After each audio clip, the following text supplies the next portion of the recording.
Pia sababu kama kutambulika au kuonyesha umuhimu kwenye jamii, sisi tayari tunafahamu kwamba tuna jamii aina gani. Pengine ni jamii ambayo ilichelewa kumfahamu Mungu. Pengine ni jamii ambayo huko nyuma ilikuwa ina miungu mingine ambayo inastahili kuabudiwa. Kwa hiyo unapomleta huyu Mungu wetu sisi, unapomtambulisha Muhammad ama unapomleta Yesu, inahitajika nguvu kubwa kuelimisha unaleta kitu gani na kwa nini umekileta, kina nafasi gani kwenye maisha, kina kuleta uchanya gani, wewe ni nani na mengine mengi. Tukisaidiana kwa ushirikiano huo ni rahisi kufikia watu wengi, lakini pia ni rahisi kufikisha ujumbe ambao ni sahihi kwenye jamii, ili ni kama watumishi wa Mungu waweze kupewa heshima ambayo unastahili kupewa.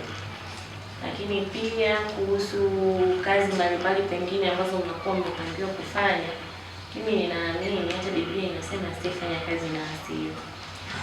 Sijajua upande wa pili. Kwa hiyo tutalifanyia kazi kama linatokea kwamba kazi hizo zinatakiwa kufanyika na ni za maendeleo aidha ya kijiji ama mtaa unaotokea na ni muda wa ibada. Lakini kama ni za maendeleo ya kijiji chako fulani ama mtaa wako fulani ama kata kwa ujumla, na umeombwa kama mtumishi wa Mungu, lakini pia kama mwanadamu ambaye unaishi kwenye eneo hilo, mimi sijaona kama kuna changamoto yoyote ya kufanya wewe usiende kusaidia kwa sababu ya maendeleo ya kwako pia, lakini na wananchi ama kata nzima kiujumla. Kwa hiyo mimi nimeichukua kwa upande huo. Sijajua kama kuna namna nyingine ambayo mlielezee, labda mngejaribu kunielezea ilikuwaje na nini. Lakini kwa namna hiyo ya kuleta maendeleo, mimi natamani kila mmoja awe ameshirikiana kuleta kitu chanya kwenye kata yetu ama kwenye kijiji ambacho kinaunda kata ama mtaa. Kwa hiyo nyingine tumesikia kama hiyo ya kufanya mikutano ya hadhara. Kwa upande wetu kama serikali tutalifanyia kazi. Mikutano ya hadhara itakuwa siku ambazo sio za ibada, ili kuonyesha umuhimu wa Mungu, kwa sababu kwetu wote sisi ni muhimu, bila yeye sisi si kitu.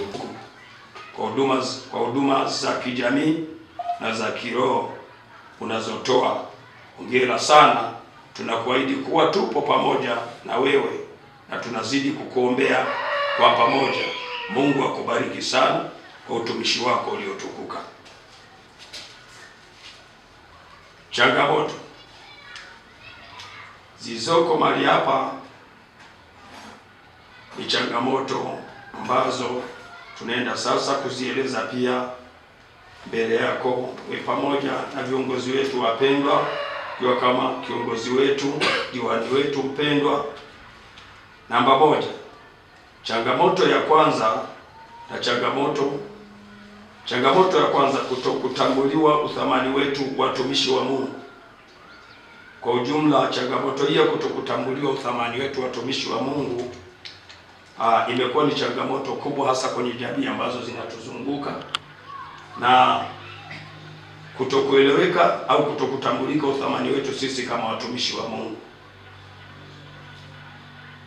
jambo ambalo limechukulia kwa sehemu kubwa kufika hatua na kipindi cha kutokuheshimiwa kama watumishi wa Mungu.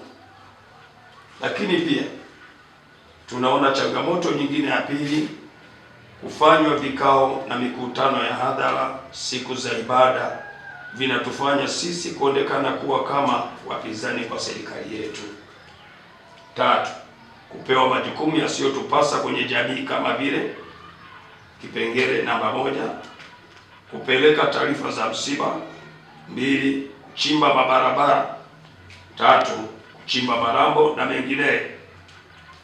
Ombi letu kama viongozi wa madhehebu, tunaomba serikali tusimamie kwa hili. Tunatoa shukrani zetu za dhati kwako. Mungu wa mbinguni akubariki sana.